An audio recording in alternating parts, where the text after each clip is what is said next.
As always, thank you to the awesome YouTubers who got me started in 3D printing. And now let's jump right into our video. We're going to talk today about installing a fireplace into this.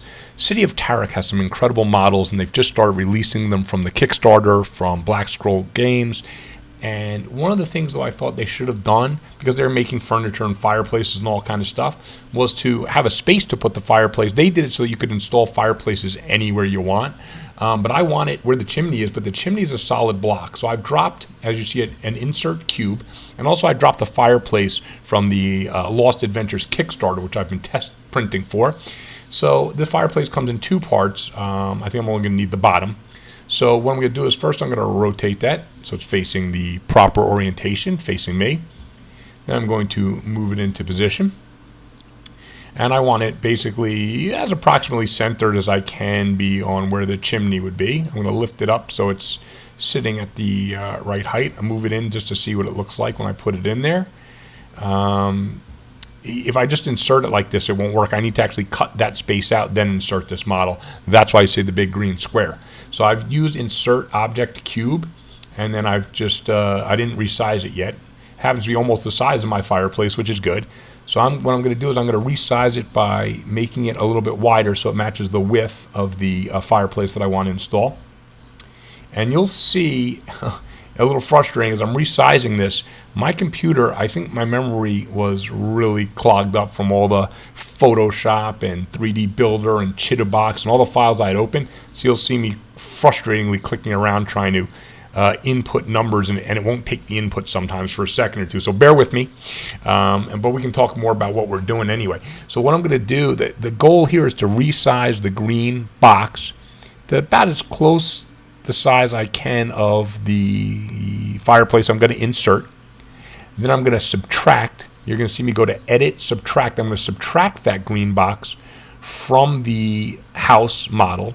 It will cut out the green box worth of material from the house, and then I will insert that fireplace into that space and then just resize it to make sure it fits nicely, and we'll see how it looks. So right now my green box, I don't want going through the whole model obviously and poking a hole in the back. That wouldn't be very productive.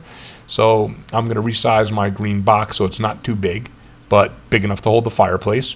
And that's easy to do. You can just click on the fireplace and get all its dimensions, so I know exactly how big the fireplace is. So first, like a dummy, even after saying that, I'm just guessing the height, and I go to 35, and it's not enough, right? If I can input the 35, and then I realize, wait, I should do what I would be telling you to do, which is click on the fireplace, get the height from there, and then just input that. And again, my computer being agonizingly slow and memory clogged, so I will be restarting it before I make another video, of course. Still, it's not taking that long. I'll get it going here. So once I have it the right height, now that shrinks it in both directions. So I have to reposition it as well. Now I want to see how far back it's going. That's a little too far to the back still. So instead of my data input wasn't good, so I'm just going to drag the slider and click. It's a lot easier for some reason. For some reason that works better when your memory is clogged up on your computer and you can't input numbers. The slider bar works normally, so I just went to the slider bar.